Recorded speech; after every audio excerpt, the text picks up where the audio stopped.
Hey, everybody, welcome to Mat Men, your source for all things professional wrestling. I'm Andrew Zarian on this jam-packed episode of Mat Men. Of course, I'm joined by Mr. PMX himself, Rich Stambolian. Oh, yes, put him. Mr. That's more Ja PMX, Rule, though. That is a good Ja Rule. With us, a regular contributor to the show, a good friend of ours, obviously, known this dude for many, many years, a hysterical stand-up comic, the one, the only, the horny goodness. Harry Terjanian. Oh, wow. Thank you very much. That intro took that I'm horny? Yeah, all the time. I mean, I am, but I didn't make it my thing. But we now started that you a rumor bring on the it show up, about this. oh, that I'm horny all the time? You're a horny dude. I mean, I have a very active sex life, if that's what you're asking. Which No. Not Just like everything. just everything makes me horny? Everything. I mean, Oh, yeah. you know what? I've had a couple meals that, pretty good. Yeah, a yeah, nice me too. slice of cheesecake that I go, oh, yeah. Yeah. My wife made me ravioli the other day, Mm-hmm. and I was eating it in bed out of the pot. Okay. I'm an utter degenerate, and I looked at it. I'm like, it's kind of giving me a chub. Nice. I'm That'll enjoying this. happen. I'm enjoying this ravioli out of the pot. That'll Listen, happen. That'll make... Older guys, man, when guys get older, food makes you horny. Listen, guys, we have so much to talk about today. I'm glad Harry's here. Harry's headed to Los Angeles For a little bit. for a little bit. For a So couple weeks. when he gets back, he'll be coming back. But Harry's a brilliant stand-up comic. Oh, thank you. I've seen his stand-up unknowingly. I've seen your stand-up without kind of. Oh, really? How did that happen? I've seen you at. I didn't know that you were performing. This Where is did- when Do you was remember? this? I went this. to the guys that opened up. It's the stand. Yeah, the stand. There you go. Oh, I was on the stand. You were Wow, on the stand. that's so funny that you came by. I mean, I wasn't there that often. It was like very when they often. just opened. Wow. Okay, Around that I time. had no idea about this, and the I just entire didn't- time we've been I stayed friends. quiet. There Didn't you say a go. word. Well, good thing I was funny. You were God very damn. funny. Very funny guy. Yeah, you could see that on YouTube, and look up all my social media. There's some He does a clips great and Brando. stuff there. Oh, that's right. The Marlon. You can look up Marlon Brando. That's the whole character bit I do. That's very fun. Yeah, I like it. He's eating a sandwich. He's eating. Well, he's there is a documentary they were shooting on him, and he insists on eating a sandwich in between because he's Marlon Brando. Who cares, right? That was a Brando. great bit to do, but it was one of those bits that I had to stop doing because it involved like purchasing massive amounts of food every time. It was like a whole sandwich, a pizza, nachos. I had a jacket that I just set up that I would have nacho cheese in the jacket. Beautiful. I set up a whole love thing, so I love it. definitely worth checking out. Very carny character Yeah, amongst the many. amongst The many. And the most carny, myself, Harry Terjanian, Harry as the Terjanian. owner in Catalyst Wrestling. The owner of Catalyst Wrestling. The owner is the carniest of them all. We have so much to talk about here. Good wrestling this week. I watched everything. I'm still on NXT. I'm rewatching it because I was. It's kind of hard to watch two shows at once. Well, I gotta yeah, tell you. that's why you shouldn't put them on against each Yeah, other. I Yeah, know. that's a very good point, Right? Andrew. Rich, do you watch both of them at the same time, or do you watch one and then you go to the other one? I'll be honest with you. Yeah. So usually I will watch AEW like pretty much because I find it more fun. It unwinds me after a long day. Live. I will flip to NXT once Mr. Gonzo goes bananas in the chat room in our group chat. Like we have our like group chat going. So when our producer MG Geek, he's like, "Yo, you got to check this stuff out." I'll flip to the other channel and then like I'll come back. So like that's usually how I watch it. But other than that, NXT Thursday mornings before the show. Beautiful. Where do you want to begin, Rich? You pick. You want to stick to Gonzo's notes? Let's stick to Gonzo's notes because I think the WWE stuff this week is gonna be super quick. I mean, we have plenty to talk about, but might as well get like that stuff out of the way because it's WrestleMania season and we need a sign to point to. Yeah, that's all we got to do. So a lot Just point to happening Harry. right now. That's right. That's the sign. I'm just gonna. You can see my finger pointing too. I'll just You do gotta. that. So a lot of stuff is moving. Obviously, we're post Royal Rumble.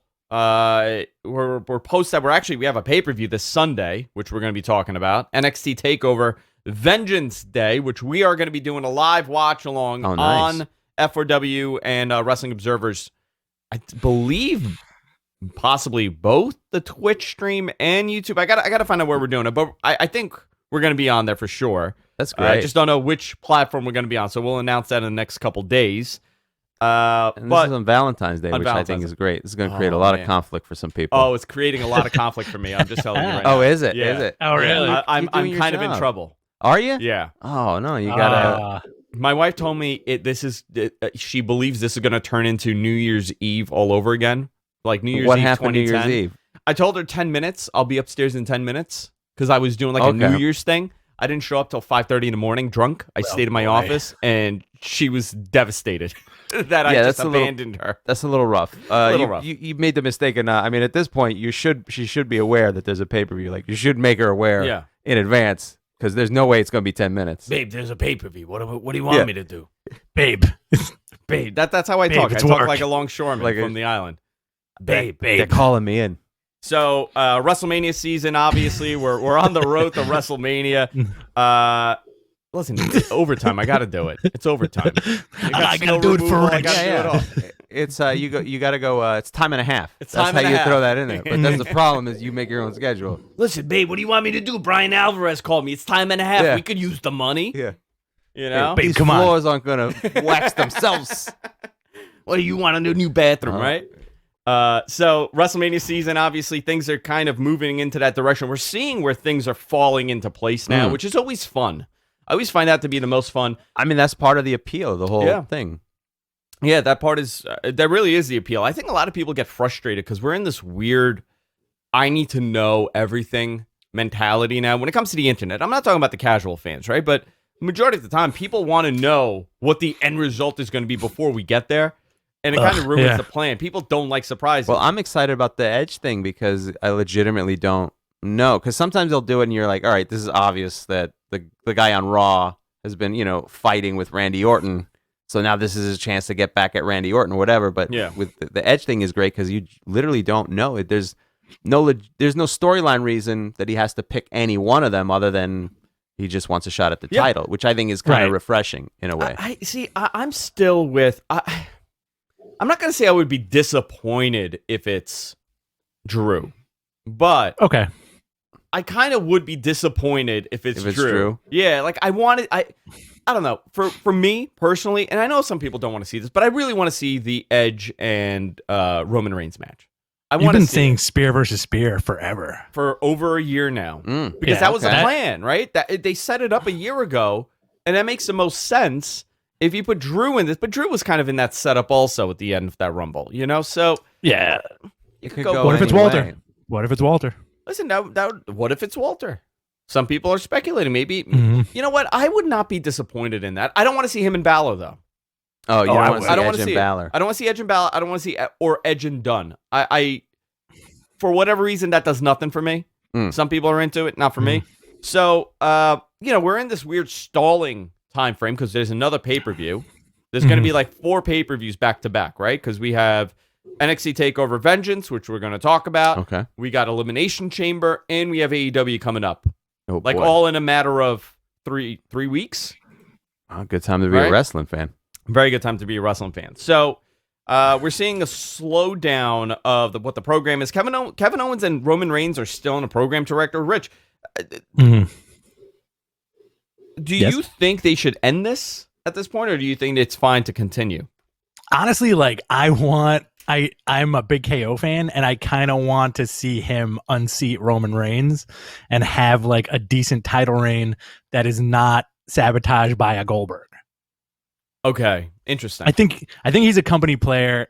I think Kevin Owens has brought a lot of positivity to the WWE. And here's a dude who toiled on the indies who I think we all liked as Kevin Steen, and he's been main eventing for the last few years. I really would like him to take that title off of Roman, even though Roman is your on TV Brock Lesnar at this point, right? Roman is the on TV Brock, pretty much. Listen, he's great. That promo on SmackDown, I don't have it in the notes right now, but because we try to not to go back so many days, but my God, that promo of him screaming at the camera, and Lesnar, some great work, and Heyman getting startled. Yeah, he's doing great work. Really good work on SmackDown. Really good work. So that program is continuing. Edge and Bianca are waiting to announce who they're gonna challenge. I mean, and the Elimination Chamber could change all of it, but I don't see much changing. I don't see them ending Drew McIntyre's run or Roman in through the well, I guess he's not in the Elimination Chamber. Never mind. Roman. Yeah. No, it's just but the Raw Drew Elimination is. Chamber. But Drew is. Drew is. I just would find it weird if they did that. I mean, it's not like they haven't, but it's pretty rare. I always have a problem with that, right? We spoke about that last week, how you put the champion in, and the champion should be like hosting and prepping for his opponent, not defending. Right. I feel like having him defend kind of takes the build, the allure of who it's going to be out, because now you're adding another element that you may, for a lot of people, they don't want to see. I don't know. It takes me out of it. Well, I kind of agree to some end. Absolutely. But the biggest upset that happened was a couple of years ago with Bray Wyatt, right? Like he won at the Elimination Chamber and went on to face Randy Orton on the worm thing, on the wormy go around, right? Yeah. The weird thing about this Elimination Chamber, for me at least, is everybody involved, apart from AJ Styles, is the 2009 men's WWE roster. Yeah, it's a lot of older guys. Yeah, it's not a lot of new guys.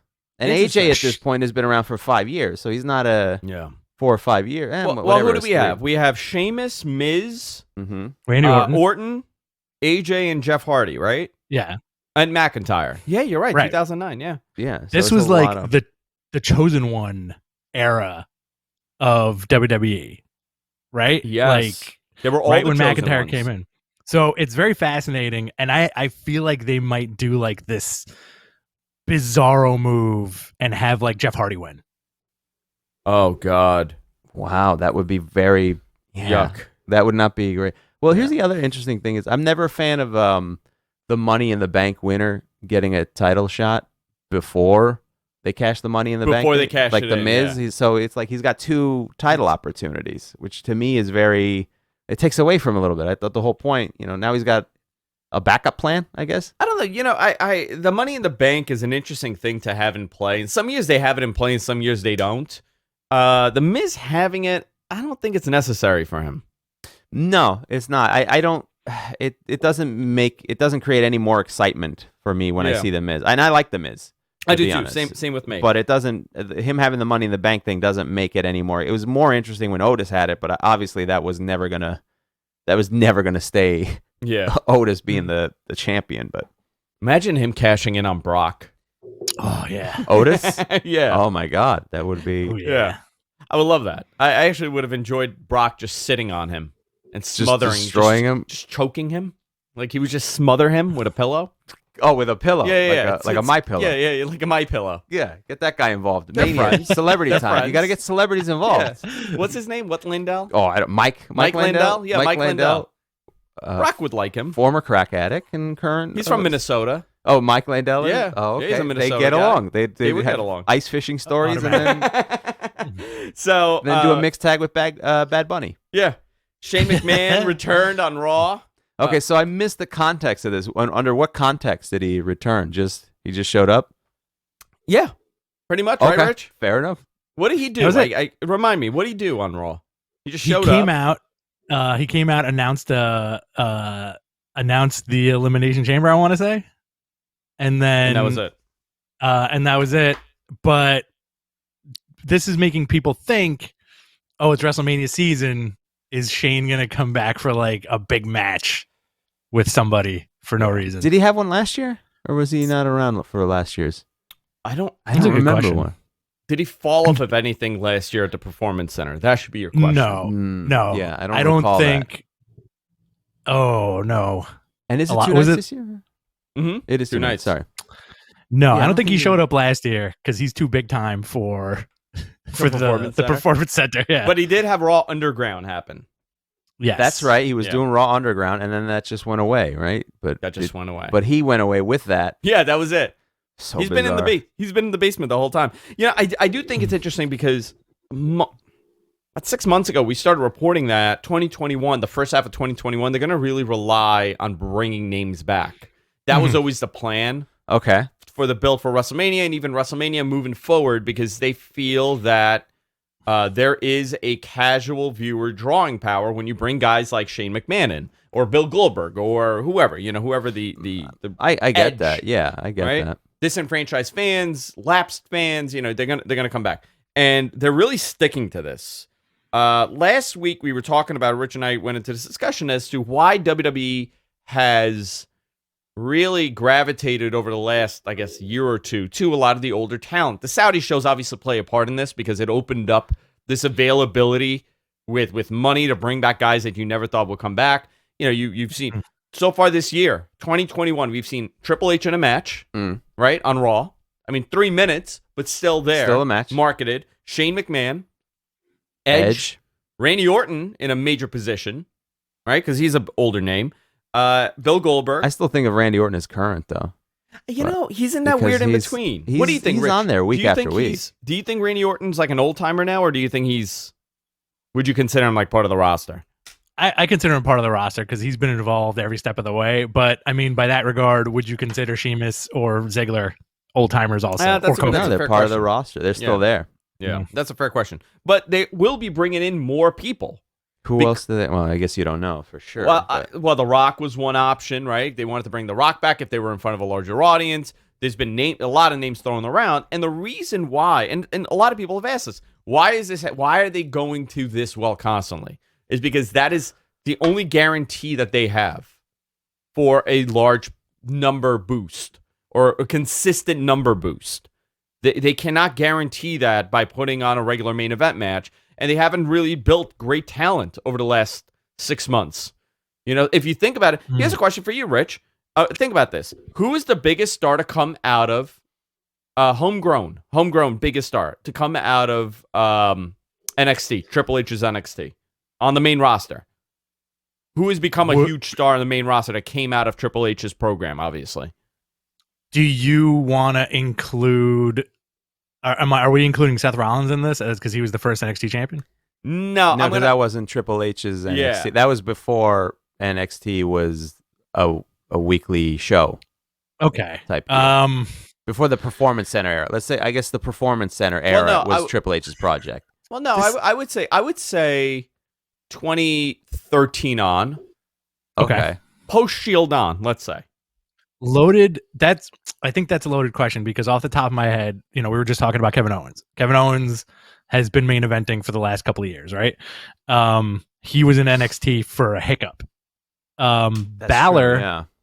I think when Balor had his initial run on the main roster, winning the Universal title, he was the most over person in that entire company. And then unfortunately he got hurt. So I think that's kind of like a little bit of a sideways loaded question. Does you count Drew because he was part of the company and then went to NXT and then kind of worked his way back? See, I was trying to lead you somewhere, and I probably didn't present it properly. But if you look at the chat room, they kind of saw it. I would say that the women are the biggest success story out of Triple H's NXT, and not so much the men as far as homegrown goes. Now, Sasha Banks, Becky Lynch, Charlotte Flair, Bayley. They got over because they came through that program. That's true, but also remember at the same time with NXT is when they revamped that whole entire women's division in general, because that was around the same time that they stopped doing the divas and give divas a chance type of thing. So it's almost like they rebuilt the women from the ground up, and they did a great job. Oh, that's fantastic! They've been able to develop best parts of the. I think have been the best parts of the show. But now they're kind of doing the same thing with women a little bit, where it's a lot of relying on Charlotte Flair, a lot of it's matured. A lot, So there's a lot of the old. Now they're old school, but Sasha Banks and Bayley and I mean, I'm glad Bianca Belair won the Royal Rumble. But there's a lot of relying on the old school like Charlotte and well, I got a question for both of you guys when it comes to that, because that initial group of women in NXT, let's say Bayley, Sasha, Charlotte, I'll throw Paige in there and I'll throw Becky in there, right? Now, those matches that they all had together in NXT, the takeovers, the Brooklyn shows, all those matches tore the house down, right? People got so happy with them, they threw them on TV. You're not really getting that on the current NXT product. Do you guys think it's because it's on USA that NXT has become a little more hands-on with the producers? That they're not letting them go for 20 minutes and doing like a catch-as-catch-can, like real wrestling match? No, I don't think it's the production for NXT. I think there's multiple problems, right? I think the perception of NXT has shifted, and that's because of AEW. I think going 2 hours has been difficult because they were not a 2-hour product. What made them successful was not that they were a live 2-hour product. What made them successful was that they were a taped hourly show, that they were able to tape multiple things in one shot and be consistent with the storyline and the angles and the matches. I think you kind of change the mold, and when you change it, and now you become a 2-hour product, you're like every other WWE product, and you start losing a little bit of what made you interesting and what made you easy to watch. NXT was the easiest show for me to watch. That was great, yes. Every week, because it was 1 hour long. It got to the point. You saw the matches, you saw the build, and then you moved on. Yeah. And now it's a 2-hour product. Yeah. Yeah, that makes sense. I think also the roster is kind of depleted to a degree. Yeah. I mean, they brought a lot of people up, not using them a ton, but a lot of people have gone through there, and then they're kind of in a rebuilding phase a little bit. I mean, there's some really good talent. I'm watching right now. Timothy Thatcher is there, who I like, but it's still, there's guys who are there a while, like Johnny Gargano's been there a while now, Adam Cole and the Undisputed Era, they've been there a while now, so it's a weird little transition phase, I think, too. Yeah. But I don't think you're wrong. I think there's a lot more 2-segment matches on NXT than there would have ever been previously. So on Raw, Rich, your favorite segment, right, was the My Whole bit? Oh, my God. Listen, it was funny. I laughed. I'm not going to complain about that. That was awesome. It was actually hysterical because so I wasn't like paying attention watching it. I thought she got something pushed in there. Like she fell on something sharp or like something happened. Instead, she just fell on her ass. Right. But if you ever fall, I mean, maybe you fall on something hard, that'll, I mean, that'll hurt. I've never hurt my butthole falling on something. Like flat. Come on. Flat? Come on. Spiked, possibly. Spiked, possibly. Well, first of all, you're saying accidentally. It's different if you're putting something in there. That's you know what you're doing. Story. There's a lot of setup. I mean, I don't know. It went viral. It did. Do you think she was just doing that to pop herself and like Lana or whoever was involved? Yeah. What do you and think? It just got picked up by the mic? Yeah, Rich. What do you think? You think she did it just to like go into business for herself? No, I think she was probably like, she was caught up in the moment. She tried to make it fun and it came out, but maybe she was like, the mics aren't going to catch that. Nobody's going to hear what I said. You know? They censored it. They took it off the Hulu and the replay. They took it off. They took it off or bleeped it? They just took took it off. Oh man, can't have any fun. They fun. took it off because they posted it. So WWE intended on this becoming a thing, right? Her screaming my ass or whatever. Yeah. Because they chopped it up because they recognized that it was working. But they took out the funniest part. Okay. I've only seen it on social media because I didn't watch Raw this week. Oh, yeah, they removed it. They took the whole thing out. But I just saw her, You're saying the funniest part of the whole show. Oh, that was the best part of the whole show. Yeah, but that also leads you to understand it's such a big company that there's different divisions making different decisions about what's going on. Yeah. Nia Jax, that was a big moment. Other Elimination Chamber matches have been added also, which we'll go into in next week when we're closer to the pay-per-view. Bobby Lashley will be defending the IC title in a triple threat match with Matt Riddle and Keith Lee. So Bobby Lashley's up for a big push post-Mania. I hope so. This dude looks insane. Yeah. Rich, how impressive is this guy? He looks ridiculous. He looks like he looks exactly like an action figure. That it's bananas. And I feel like at this point, I'm pretty convinced that he's just always looked like that since he was a kid. I think that's how he was born. He came to this planet like that. Like that? He comes wrapped from in a blanket with a big B on it? He hatches from a rock. That's how he was born. It's like a Superman. It's like a weirdo Superman thing. They're just rock people, and they crack the rock. He comes he's out. Always looked incredible. The guy has not aged one bit. His body is remarkable. He's like 50, right? He's like no. Well, in his planet's years, he's like 450 years old. He's immortal. In Earth years, he's like 44, 45, whatever he is. I would love that to be a series. Bobby Lashley's his origin story. I want to see his rock parents. You know.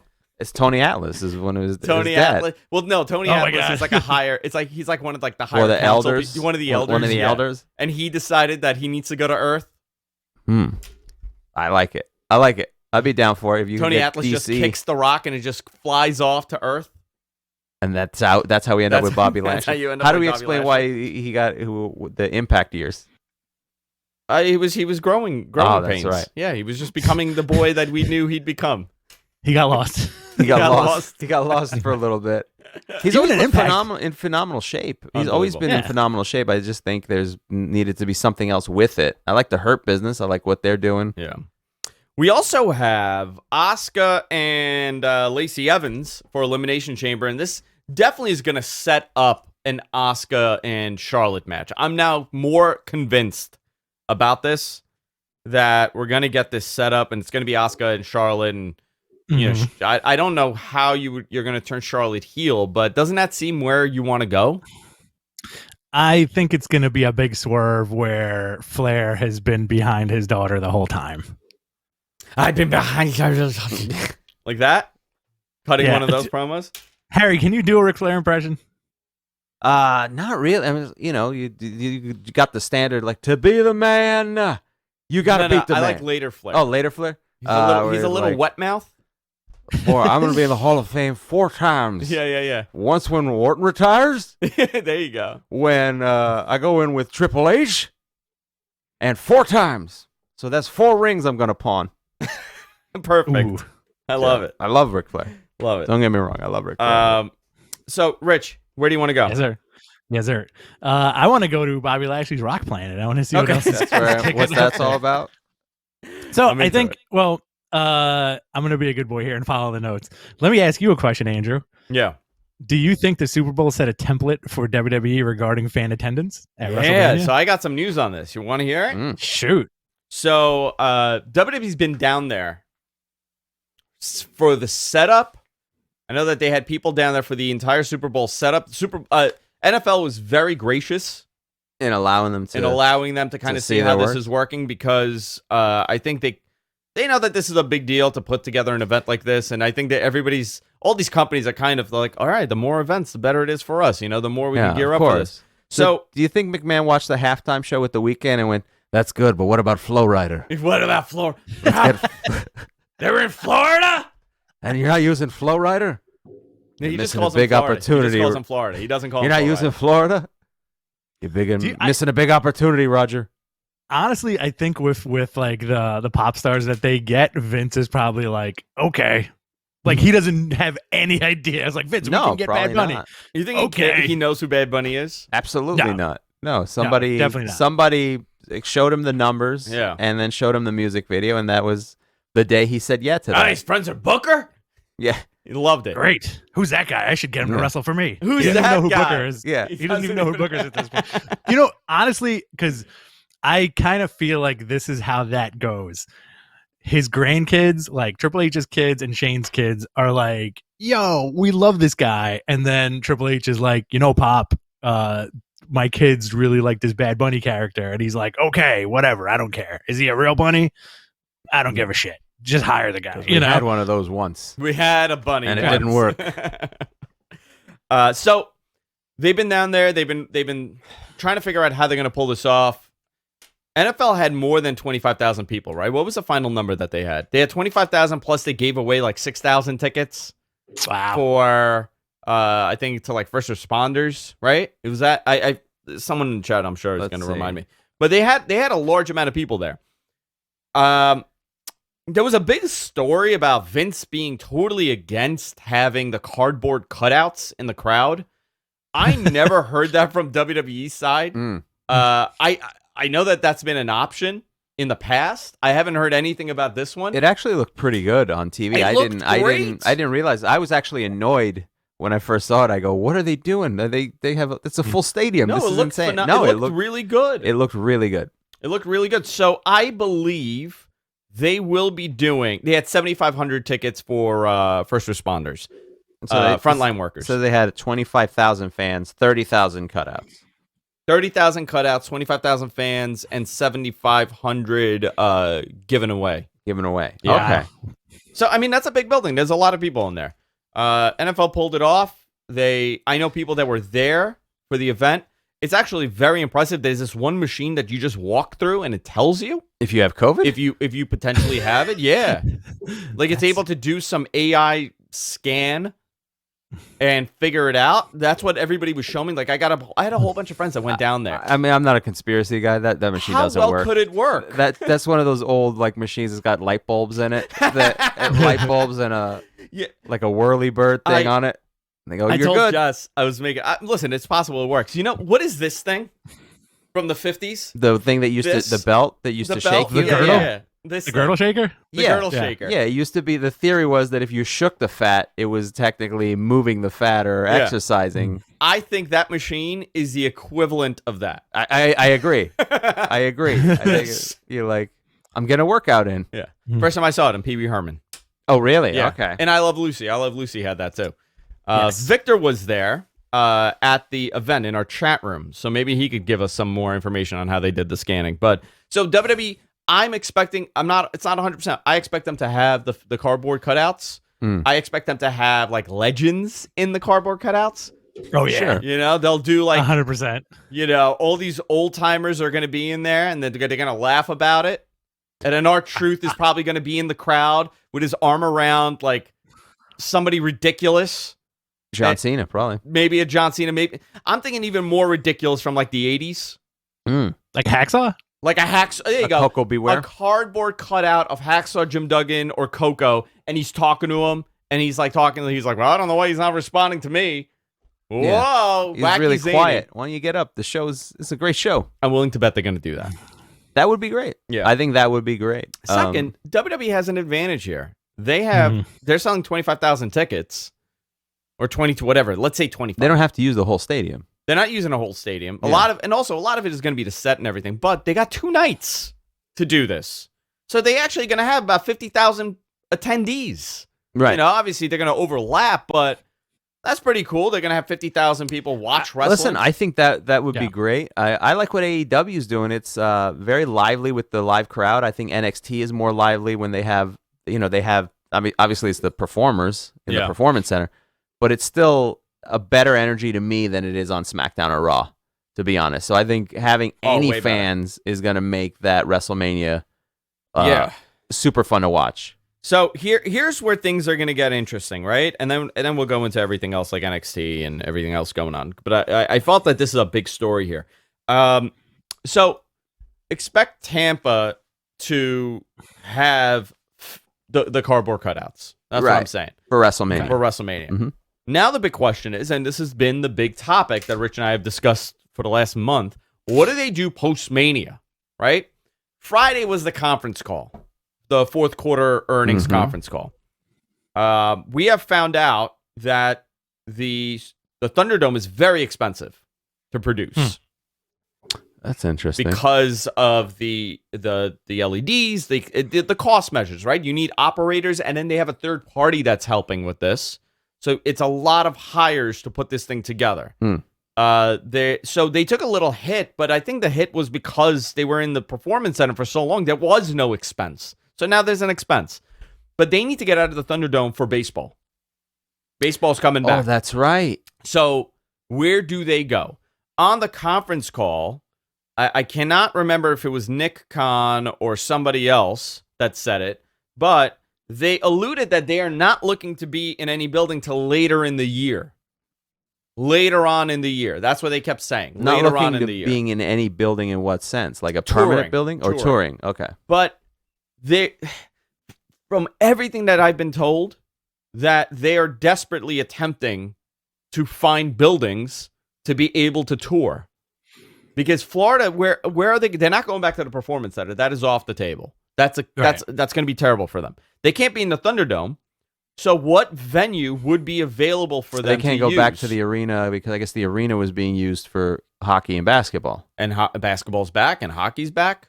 So they need to find a building that technically has nothing going on in it. Why can't they? But here's Nassau Coliseum, you could do that, right? Yeah, you're right. Well, no, the Islanders. Oh yeah, they are playing. They yeah, are the playing. Islanders are playing. But you also, here's the other thing. Why does it have to be a permanent setup? Because the other alternative is touring. So if you're going to tour and build and break down and build and break down and build and break down, why not just work with one of the arenas and do that the same way they do at Madison Square Garden with the Knicks and the Rangers. So a couple things here.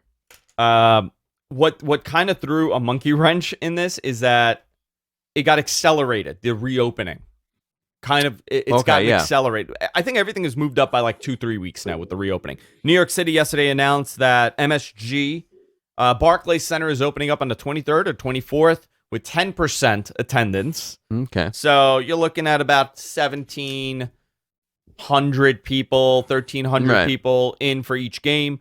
MSG is saying they're going to have 2,000 people in the building starting February 23rd. Each event, any Rangers game or Knicks game, 2,000 people in the building. I was told 5,500. And the way that they were going to do it is that they were going to only deal with season ticket holders, because majority of Knicks games, a lot of people don't realize this. Knicks and Rangers games, it's all season tickets. Yeah, in New York City in particular, New York City. And most of the tickets that you purchase are from StubHub or a secondary reseller of tickets. That's how, because it's big. It's a big part of wining and dining your clients. Season tickets. So they're looking to do 2,000 people. I'm told from someone at MSG that WWE is very much going in that building in September. Okay. They will run shows in September in the Garden. That's not surprising. Vince right now has realized that the cost of running empty buildings and touring makes no sense. So they are trying to find out where they could have at least 50% occupancy. 10% is not going to do anything. But they're not going to make any money. You're losing money. They were losing a lot of money on just house shows in general, weren't they, when they were touring? Yeah, but it was not. They weren't doing TV. Losing. It was kind of even, you know? So, Rich, what do you think they should do? I mean, this is a big conundrum for them because they have to leave the Thunderdome. They can't stay there. Right. They what buildings are available and what states are they available? Because there's certain states that the restrictions are still high. Now, could they do some kind of like New York residency going between like MSG, Hammerstein, and whatever venues? Because I do believe that it's not only Madison would be perfect because they're not doing shows. Right. It's not only MSG that's opening up at the end of the month. I think it's actual like 10,000 building arenas are opening. Right. So at 10% capacity. So you could easily do Hammerstein, Terminal 5, MSG, do like a New York residency for WWE. And I think the other thing that you didn't mention was, which I think is bizarre, and I feel like this is just like an odd little thing. One of the reasons why New York is doing this is because they're doing heavy restrictions, including you need to have proof of a negative COVID test within 3 days of the event you're attending. Yeah, 72 hours, right? Right. So, like, for example, let's say, like, I don't know, give me a WWE pay-per-view. Give me Fastlane, right? Okay, let's say they're like, we're doing Fastlane at MSG. Everybody's favorite pay-per-view, Fastlane. Everybody's favorite. And then you if you're a fan and you've been sitting in your house for a year, you're gonna get your ticket, and then you're gonna have to scramble to get this COVID test like at like City MD or something, you know, to have like day of proof that you're negative, and then go to the show and wear your mask the entire time so you can see some wrestling. I think it will be a little more lively, kind of like, you know, how Harry said the AEW shows are a little more lively because they have, even in a limited audience capacity, it still makes some noise. You know? Yeah. The noise factor is what sells it. I don't know. Now, you know, you're hearing that Vince won't do anything under 50%. He feels like it's a waste if he can't have people in the building. But you're also hearing that the building availability is very limited. Like New York, someone messaged me, Rich, about the Hammerstein. Really? Just now, and said they cannot do the Hammerstein because the Hammerstein won't be open because it is too small of a venue. Only venues with 10,000 or more seats could open. Oh, okay. So the Garden Theater, for example, can't be open. I think it's like 6,500 people or so. Or like Best Buy either, yeah. So that's going to change in the next month. By the time WrestleMania is over in April, 2 months away, there might be live crowds. There's going to be. My expectation is that this 10% concept here in New York, that's kind of setting the notion up for other states. It's only for now, and in a couple of weeks, MSG and Barclays are going to go to the same, be like, listen, guys, we're hemorrhaging money with only 1,000 people, and we need to do 25% or 30%, whatever. So we'll get there. But I still do expect by April WWE to be touring. Interesting. All right. They'll be touring. For me, the other thing is I don't really love the Thunderdome that much. I don't care. It's okay. Yeah. I think it's a cool aesthetic, but having the fans watch virtually never really did much for me. See, I think that should be a part of what they do Going moving forward. I think NBA, NFL, I think every single one of them, this has to become an element of what they're doing. For now, or you mean permanently? I think permanently. I think they should start selling the tickets. Fan experience, VR experience.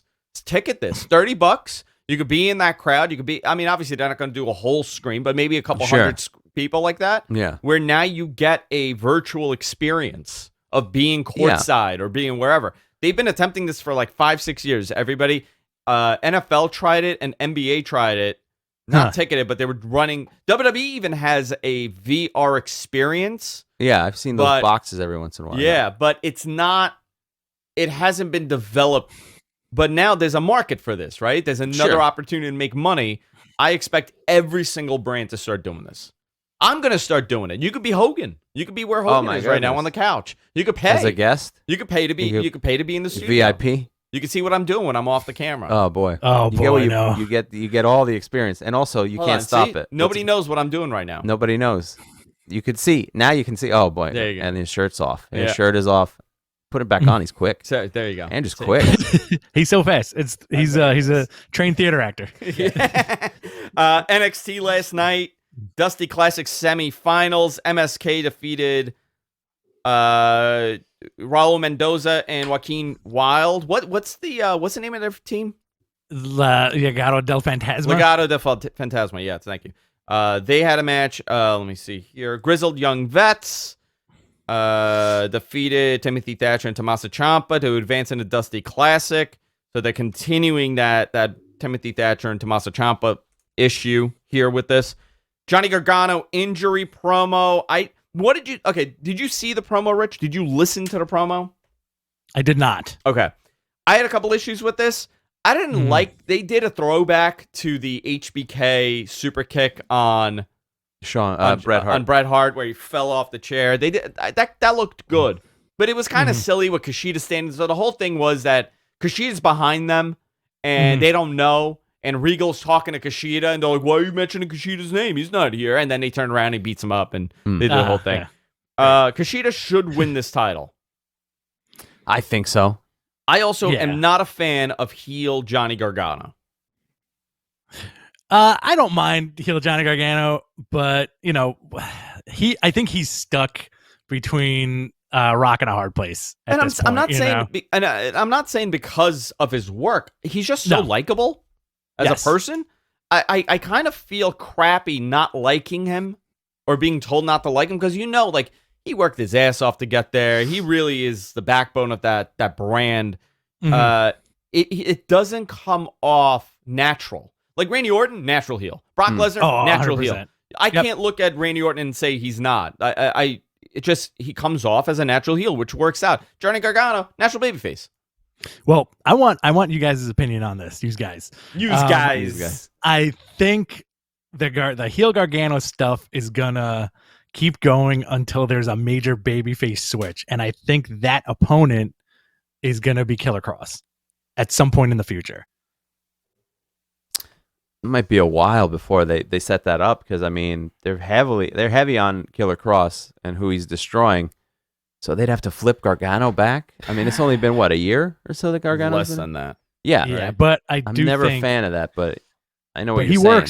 He works as that super underdog babyface, and what better guy to put him against than this monster, Killer Kross? We'll talk about Killer Kross because he's going to be the big story. Carrying Kross. Yeah, there you go. There is a possibility that match will take place at WrestleMania with Balor. Balor and assuming Balor, and I'm not doing a spoiler here. You mean the NXT Championship? Yeah, for the NXT Championship, that will become a WrestleMania match. That's a real. You know what? I'm into that. Yeah, I agree. I think it should. For one reason, I want to see those bonkers entrants from both of them. Oh, okay. Because Balor has to be the demon in this, right? You think Let so? the demon get his first loss. Been a long time. Let the demon get his first loss Mhm. to another fellow demon, right? What is carrying? He's more of a witch man. I think his wife's the demon. Yeah. His wife is the His demon, wife and is the he's demon. possessed by her dark spirits. Sure. I want to bring back the term succubus. A Let's succubus. Bring it back. She is Succubus. a succubus. Didn't they refer to her as a succubus? I don't know. I could have swore they did. I just use that word a lot, more often than you think it should be used. A succubus? Yeah. Yeah. I like it. You call everybody a succubus. Yeah. I Or charlatan. overuse it. I use overuse charlatan a it. lot. Charlatan, yeah. How about a Jezebel? Jezebel, Jezebel. or as I refer to Ashante as a Jezebel. A Jezebel. A Jezebel. He's the Jezebel of New York. By the He way, is. I really enjoyed that that stupid busted challenge Deontay on the TikTok. Yeah, that you guys did. The Madman bus- Pro Wrestling on TikTok. You got to thank Jonathan for all that, man. Jonathan does an Dude is on amazing fire. job with Such a our good kid. TikToks. He's like 19, and he's in touch. He's 19. with the With the youth youth? of America. Yeah. He's in Good. touch with the youth of America. He is the youth of America. That's what he goes by. I met him. so- He came here, actually. He was visiting. Oh, nice. Good. That's what you need. That's what WWE is missing. That's why Flow Rider ends up getting a phone call He every. looked at me right Mhm. in the face and he said, "Do you know who I am? I'm the fucking youth of America." Oh wow, And he just walked out of my house. good promo. Oh, yeah. He got a great slapped promo. Andrew. Yeah. Slapped Yeah. Andrew right in the face. Yeah. So if they're gonna go Karrion Kross and Finn Balor for WrestleMania, or some kind of match, it would be cool if they somehow pulled off the Karrion Kross entrance, but instead of the wife, it's Finn Balor in like a big swerve surprise, and then he just Ooh. attacks like Karrion Kross like right off the bat. You know, Oh, I'm okay he with does, that. He does all the moves. Does all the I weird would like shit. it only if Finn is wearing the full Scarlet The Scarlet ensemble, onesie. the cat suit with the Yeah. high heels. Like he's got to go full incognito. Yeah. I like Absolutely. that I don't set. want to. I don't want to see like the Predator hat that he'd come out with Well, as you know the what? demon. It's so weird because he used to do a lot of costume changes or whatever you call it, different Licensing. different character. Is it licensing? Yeah. But they Yeah. can come up with something else because they managed to do this Predator or the. Well, what I mean, is he? it's what's A his name? demonic Rasta. Yeah, I guess so. But it's how did they not get sued by Spawn or whatever or Venom? Because it's not. Well, remember, he Yeah. never did the Venom thing there. It's its own character. I guess. They've developed their own character. A harlot. That's another Yeah. good a one. harlot. Yeah. A You know harlot. what? She's a harlot. Scarlet Bordeaux is a harlot. Yeah. Oh boy. Yeah. That's a harlot. She should have a scarlet S or whatever on her shirt. Oh, yeah. Yeah. I'm into that. Yeah. Character I'm wise, into you that. have to preface Character-wise. that with Yes, Character-wise, yes, character-wise. Yeah, Just- character. just- Yeah. We only talk about characters on the show. Yeah. These are not I don't- real people. Have we ever, like, I know a lot of places they take, like, personal attacks at the guys. Yeah. Unless you do Oh, something yeah. heinous, like, as a wrestler. Like, you know what I mean? Like, unless you commit a crime or you, Mm. like, that's the only time we'll talk about your character. Like, when we're discussing these people, I want you guys to remember, we're talking about the character and not the Sure, human yeah. being. Because these guys all work hard. Even the ones that don't work hard, they're working hard at making this work. Absolutely. Johnny Gargano, we've talked about. The Southern $1 Million Man, Cameron Grimes, his new gimmick. He arrives in a Lamborghini. He plays video games as therapy, and he naturally is invested in GameStop stocks and Mhm. took those earnings and invested Dogecoin, he called it. Dog coin. Now, I become a big Dogecoin investor. Okay. I've been listen, people, one of my friends is like, that's like snake oil salesman, another great old school Great old reference. school. I'm like, dude, I'm doing okay on this bizarre thing. I'm not encouraging anybody to go and buy Right. cryptocurrency. It's a this weird is not a whole stock thing, but I bought it at like I think half a penny, okay. and it's at 7 cents now. That's big. That's a big bump. It's a nice little bump. It's a But nice then little what bump. do you do with it? That's a whole other. Well, I'm going to sell it, and I'm going to take that money and put it in my bank account. Oh, there you go. That's what Okay, I'm gonna fair do. enough. So I like that Cameron Grimes is kind of talking about this because it's very Oh, the recent. time. Yeah. Yeah. Let's see. What else was on the card? Our favorite, Rich, Shotzi Blackheart and Ember Moon defeated Candice LeRae and Indy Hartwell. Indy's working. She looked better in this match. Yeah. Than previous weeks. To advance for the finals for the Women's Dusty Classic. I really like Shotzi Blackheart. There's something interesting about it. Xia Li defeated Cora Jade. Kushida defeated Austin Theory with Johnny Gargano by DQ. So now, preview to NXT Vengeance. These are the matches. Rich, you want to run them down?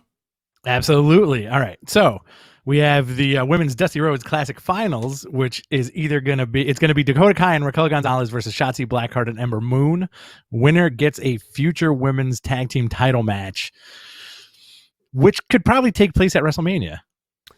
For the women's title? Yeah, for the women's tag titles. I you know what? I should ask about that. I don't know. Have you heard anything, Rich? Has anybody spilled the beans on that to you? I do think the women's tag title division needs a jolt. So why not have Shotzi? I think it's going to go to Shotzi and Ember, and that's going to be the WrestleMania match. Shotzi and Ember versus it's Nia Jax and Shayna still, right? Yeah. Where am I, by the way? Where'd you go? I'm on another planet. Okay, I couldn't remember the title holders. We also It's a lot have to keep track of. It is a lot of And titles to keep also, track of. it'd be nice to have the teams where they're not fighting all the time with each other. Yeah, That'll also shake it up because you do forget that they're a tag team.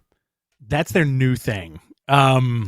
You have the men's Dusty Rhodes Classic Finals, MSK versus the Grizzled Young Vets. I think they're going to give it to MSK, and I'll give you a reason. One, I feel like having MSK on the roster is their retort to losing LAX to AEW.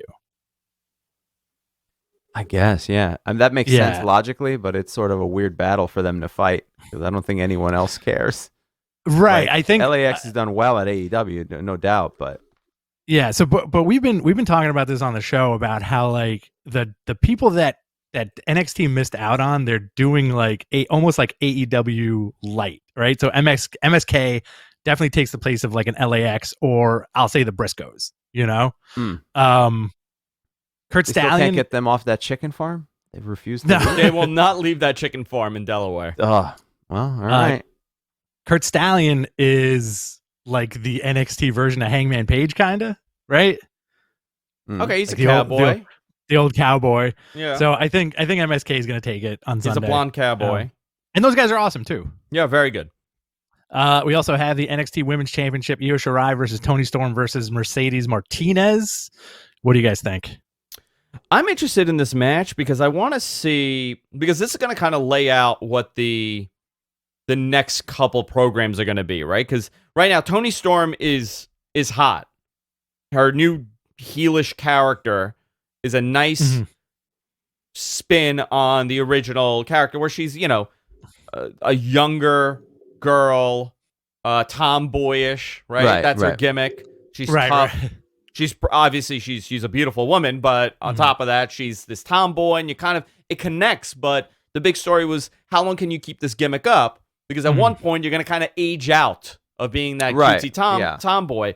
Now we've seen the development of this character where she has a little bit more edge, which I really like. Mercedes Martinez, I like a lot. Io Shirai, obviously, we don't really have to say much because she's phenomenal. We all agree on this. Do you take the title off of Io and move her? Do you move Tony? I think Mercedes Martinez has to stay in NXT for sure. Yes, but yeah. Obviously we'll do our speculation and everything on where we're heading with this matches for our preview when we're doing this live on F4W Online Wrestling Observer on this Sunday. Oh, dude, I didn't even ask you, Rich. Am I screwing up your Valentine's Day plans? No. Oh, I felt bad for a second. Holy moly, I'm sorry. Let me tell you something. Right now. My wife and I do not give a shit about Valentine's Day. Okay, thank you. Good man. Thank you. Good man. Good man. Yeah, we're not really doing much.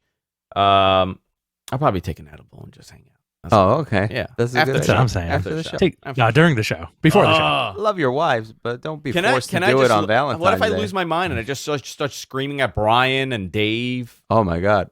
On air? Start calling them. What kind of edible is this? Oh, it makes me angry. Makes me crazy. I go nuts. I want to take one that makes me go nuts. Start screaming. I'll call Brian, start yelling at him on the phone. I think you're thinking about cocaine. Oh, is that what? Yeah, that's a different thing. Yeah, it's the wrong thing. Wrong thing. He's been Sorry. really into meth. Really? Yeah.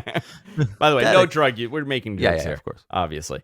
A little bit of housekeeping here before we go into AEW highlights. Watch along, obviously, this Sunday, NXT Vengeance Day, live. Mattman Podcast is going to be live on F4W's, I believe it's YouTube or Twitch, maybe both. Maybe we could do it on our YouTube and then do it on their Twitch. We'll line up some guests again. I would love to have Denise call in again. I'd love to have Garrett call in again. And I think we should open up the lines for our viewers, so our viewers could call in and make this into make this more into a traditional watch along. By the way, we did skip the main event of the NXT Championship, Finn Balor and Pete Dunne. I don't want to touch on that because then I'm going to go into the fundamentals of the match and where I want it to go, and I want to save that for this Sunday. But I do think that Finn Balor should win. Yes. NXT Takeover we're going to be doing. Also, Elimination Chamber, we're going to do a watch-along. I'm not sure where we're going to be doing that one. But AEW Revolution watch-along will be on F4W. So 3 Sundays in a row. I'll be in the studio for that one. Awesome. I'll take off the following day for that. That's a Sunday. Go. That's a Sunday, right? I believe so. Yeah. Boy. Oh, wait, is it? Yeah, they moved to Sunday. Why did they decide that, out of curiosity? What's the logic? They moved it. Well, I heard a couple things. One, they've kind of plateaued with their number for the rating. Yeah. For the buys, right? They were about 100 to 130, let's say, right? I'm just throwing For their pay-per-views. I was told by somebody, not at AEW, but someone that is a partner of theirs, that they're moving it for a multitude of reasons. But one of the interesting things was to see if there will be a ratings difference in pay-per-view buys. If Saturday versus Sunday makes a difference. I'm not saying this is the main reason, but it was something that was brought up by one of these partners. So it could be Fight, it could be BR Live. I'm just saying it's a partner, not AEW themselves. They want to see if there's going to be a difference in pay-per-view buys, because it is traditionally Sundays are a wrestling pay-per-view night, not Saturdays. Right. For the last 20 some odd years. So maybe people are just very used to Sunday nights watching wrestling and not Saturday nights, and you may get a nice 15%, 20% boost in your subs, or maybe not. But also, Sunday nights are the just traditionally from a television standpoint, they're the most watched night of the week because most people are home. Saturday night, a lot of people are out and about, so they're gonna miss.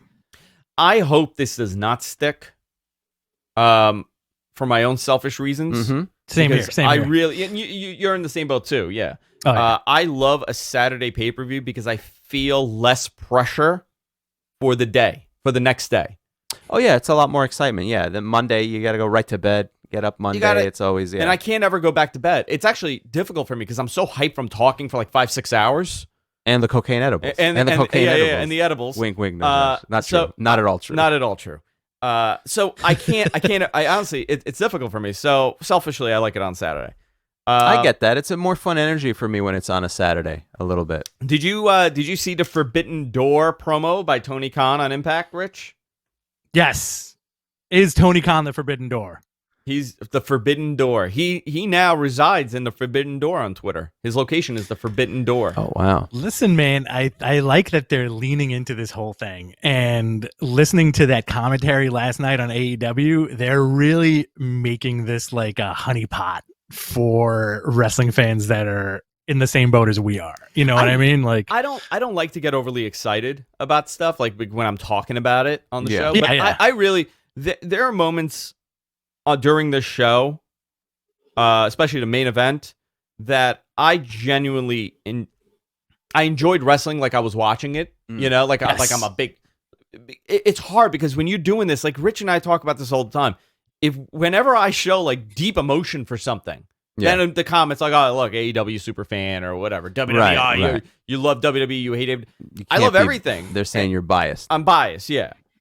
And you know what? I got to tell you, the main event I love that main event. I thought it was really cool to see everybody with their gimmicks, with their belts and the briefcases and everything, which we'll talk about.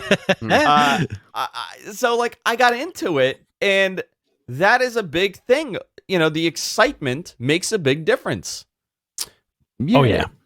It definitely does. I mean, they got a good energy. Tony Khan, I like he's putting a little more emotion into this character thing because they just start out as promos. And now I guess he's kind of losing his mind slightly, or, you know, it's fun to watch. Yeah, so also this Saturday, we're going to have Impact's pay-per-view, No Surrender. I am not doing a watch along for that. Oh boy, that I cannot do. I cannot do 2 nights back to back. So it's going to be interesting. So we started the show off with, and I don't see it in the notes here. Here we go. TNT Championship match. TNT Championship. Darby Allin and Joey Janela. I got to tell you, Joey Janela to me is becoming more and more like a shrunk Jericho. He kind of looks like you took Jericho and you just like squished him a little bit from like that's 1998. He fascinating. You know what? I thought it was a cool match. I thought Darby worked really hard in that match. Darby looked really good. Joey, he was okay. He did his thing. I don't think it was this blockbuster of a match, but I thought it was a really good match. I thought they did a good job. Very good job. The commentary was kind of great to enjoy with that match. They painted a nice picture. They did. A warm picture. The commentary team is so much better. They have an unbelievable... Even one of my friends, Mike, does not care for AEW, right? Casual fan, just doesn't do it for him. It's not what he knows. He likes the stories, and he's more WWE driven. Aesthetically, that's what he knows. That's what he watches. He says to me all the time, he goes, one thing AEW I absolutely love more than what WWE does is the commentary. Yeah, sometimes I can leave it on in the background, or if I'm busy, you can't always sit down and watch the show. I can at least have it on in the background. It paints a nice little picture. WWE, it's very similar. Yeah. So no matter what show you're watching, same commentary. Same commentary. And I don't think it's the fault of those guys, the individuals. I think it's the direction they're given. Yeah. But AEW, it's just fun. It's also fun to hear them not talk about wrestling or mention something like I forget something. Somebody brought up weddings and wrestling, and Jim Ross goes, "Well, I'm no expert on weddings and wrestling. None of mine have worked out, so maybe I shouldn't. I shouldn't comment on that." JR's talking about how he makes good mustard. Mustard, sure, yeah. I make a good mustard. So I thought it was fine. I just found it funny. I don't know why. Joey Janela has had not a great year as far as where he was pre-AEW, because he really was especially here in the Northeast, I should say, right? Yes, Northeast, yes. He was really becoming a big name on the independents. People were very into him. He was the Indious darling. He was the Indious darling, and I think the cool part about him was that he was kind of a throwback, but still very new. There was something different he was doing. He had some edge to him. I think the Enzo chicken, the chicken fight he had with Enzo. Oh, yeah, I forgot about that. Made the whole thing look weird because he's like this tough guy, and he didn't beat the crap out of Enzo. Not to say that I wanted to see them beat each other up, but it was weird to see that. And for a majority of last year, he was on After Dark, AEW Dark. He was on, he had that great match with Kenny Omega early in AEW's TV, and after that, not really. They didn't really do much with him. I will say there's a couple people, for the most part, AEW does a really great job with like trying to get everybody involved in something or other. But when they lose people, they lose them pretty deep in a weird way, though, as far as being lost in the shuffle. Like Sean Spears is another guy who I'm like, that with all the plans they had with him, he's kind of been lost in the shuffle too. So it happens sometimes. I think Janelle is one of those guys. Sonny Kiss is another one.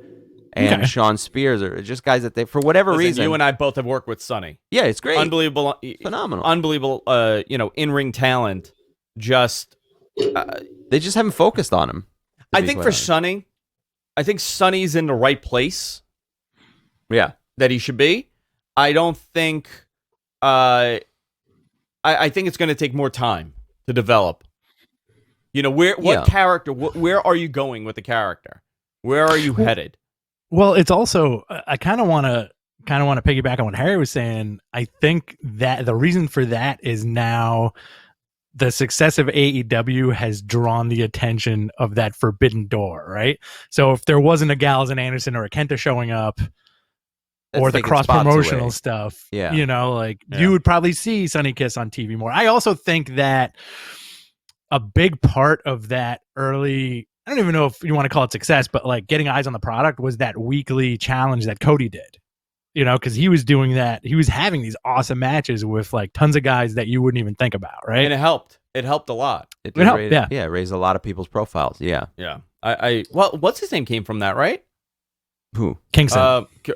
Eddie Kingston, yeah. Eddie Kingston, had a big run out of that. So I think sometimes people just get lost in the shuffle over there, which does happen. But Sean Spears is a particularly curious one because they've tried to restart that like a couple different times, and then they just keep kind of forgetting about it. I don't know if he's gotten hurt or what have you, but yeah, he might be training. He might be helping Cody train at the Nightmare Factory.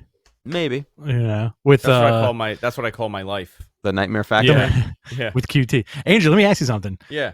Do you think Joey Janela should be replaced by Enzo Amore at this point?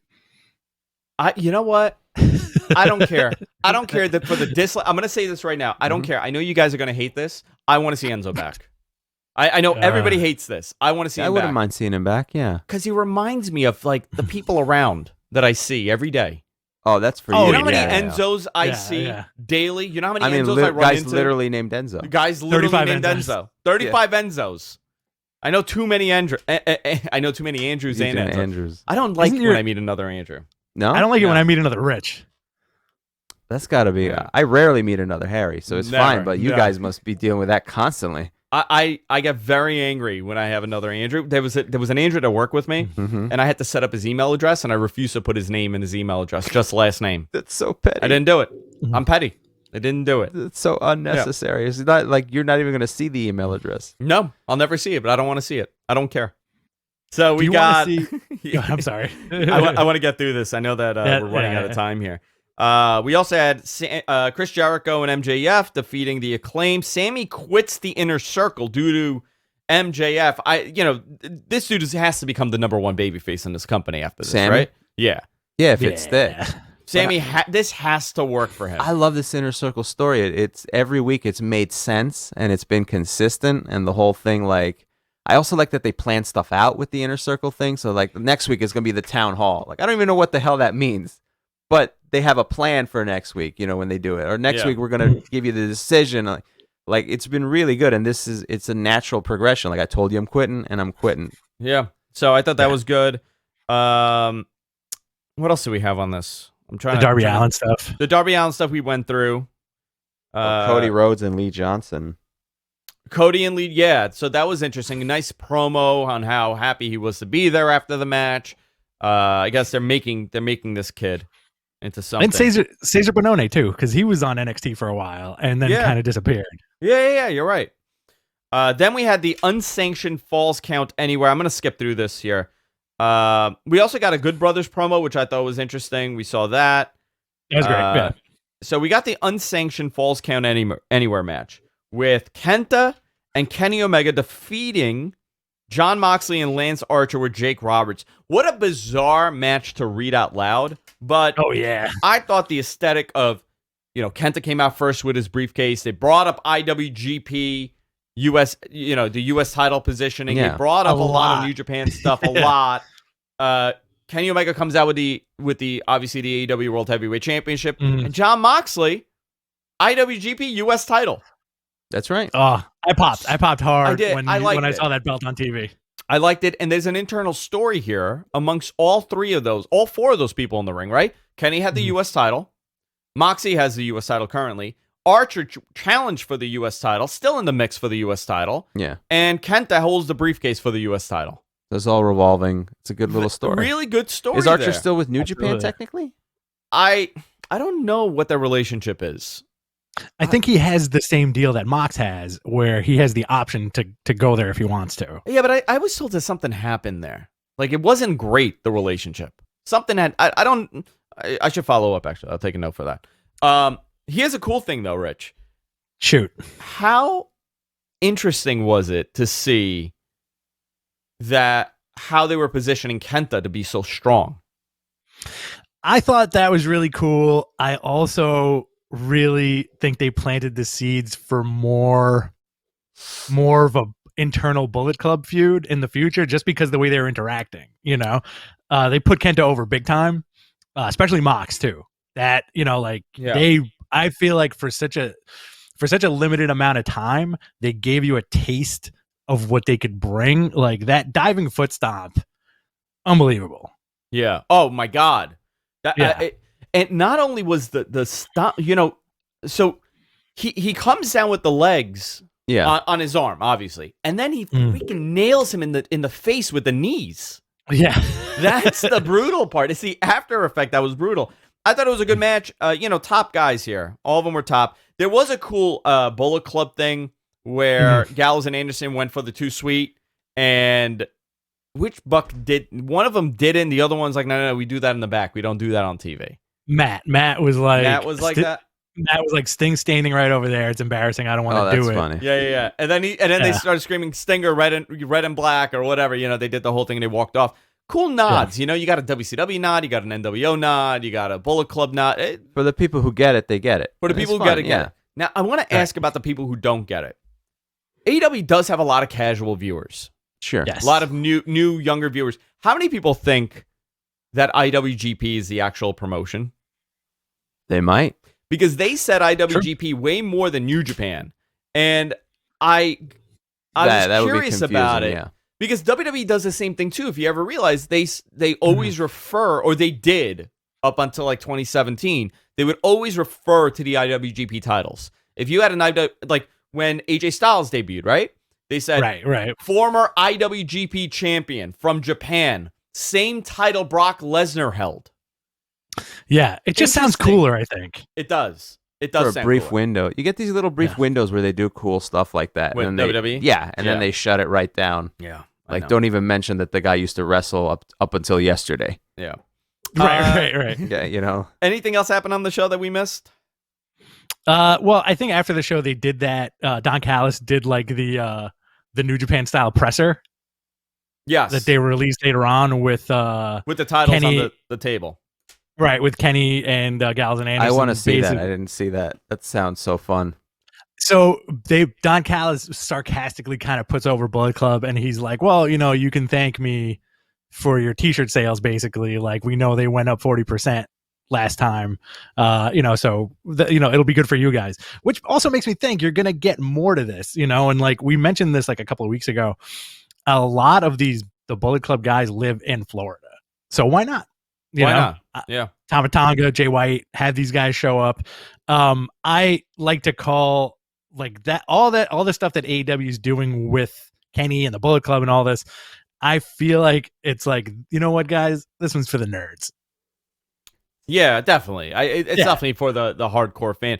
I do like how, and one more thing here is that, you got a guy like Jericho and Sting on that card. They're there to elevate the mid card. They're being used. Yes. And they're doing it well because they're doing it well, yeah. Pairing Sting with Darby Allin, making him a big star, and Jericho. I mean, that whole group, even Hager was like sort of damaged goods. And now there's some value to all of those. I don't mind seeing him wrestle, It is interesting. Also, Ryan Nemeth had another match, got murdered by Pac. We saw that happen. And Women's World Championship Eliminator Tournament Round 1. Thunder Rosa defeated Layla Hirsch? Layla Hirsch. Yeah. So that happened. And then they drug Darby Allin across the parking lot in a body bag. Yes. Yeah. They drug him. I wish they did a bit where Taz owns an evil pizzeria. And all the guys work there. Like Brian Cage is slinging pies. Ricky Starks is doing deliveries. Taz's son is working the register. I'm into that. Like a real family affair. Yeah. All right, I'd be really into that. I say shoot it as a reality show and air it right after Bobby Lashley's origin story. You call it Paz. Paz. Oh, Paz for pizza. Pizza. Paz. Right. They don't sell pizza. They sell Paz. They sell Just Paz. We don't. It's a different thing entirely. Also, very unique concept. Really unique. You could order rare, medium rare, well done. That's how you could order pizza. Oh wow, okay. So they're like, I like a medium rare Paz. And it's just mush. But he gets very angry when they don't do that, kind of like the soup Nazi. So he goes, well, how do you want it? You want it well done? You want it medium? What do you want? We don't sell them. We don't sell. What? What are you talking about? We don't sell those. We sell Paz here. No pizza, Paz. Get out. I got a pizza related question for you guys. Yeah. Is ordering a pie well done strictly an East Coast thing? No. I actually, the first time I ever heard about it was on the West Coast. Get out of here, really? I was in California. I was at Spence's, and when he ordered the pie, he's like, "Hey, can I have a well done?" I'd never heard anybody order a well done pie before. Interesting. It's like 5-6 years. The only 10 years ago, maybe. The only person who's ever done it in my life was my dad. Well done. Who wanted them well done. It was at Pizza Hut too. He didn't like how soggy the cheese and the sauce was, so he'd always make them cook it. And by the way, we would only order the Super Supreme. Always the Super Supreme. It was always 2 Super Supreme pizzas, and we never deviated off that menu. No stuffed crust for you. None of that crap. He was not into any of that. It was the Super Supreme. That's it. My father, maybe it's an immigrant thing. My father loved ordering from Domino's and Pizza Hut. Like if you're like, oh, let's get pizza, he wouldn't think like Luigi's or my whatever. dad the same Lucia's. He would say like, oh, okay. Which one? You know why? And I'll tell you why. It's the coupons. Oh, okay. The coupons Makes were sense. his thing. He's like, oh, which one has a 2 for $5 or whatever the hell the deal is. Yeah, but I mean, we stuck with pizza. I don't know that my dad. I have no memory of my dad ever ordering from a local pizzeria when I was a little kid. It was always Pizza Hut, not even Domino's, just Pizza Hut. Yeah. Wow. For like a decade straight. I don't get it. I don't know. I ordered Nona's when Jonathan was here. He experienced a penne pie and a regular marinara pie. That sounds incredible. What did you think? We got they have like these ridiculous. I know we're taking a pizza tangent here, but Sure. Nona's is very close to where you guys are right now. And the first time we ordered from there, we got like this like ricotta Gruyere mushroom sopressat pizza. Oh, that could be dangerous. If they get too fancy, it could be dangerous, Yeah. Rich. How was this? It was amazing, and we didn't get sick of it. You know, like sometimes you get those fancy pizzas. You get those fancy pizzas, you eat a couple of slices, and you're like, oh, big mistake. Yeah. This was fantastic. It was pretty good.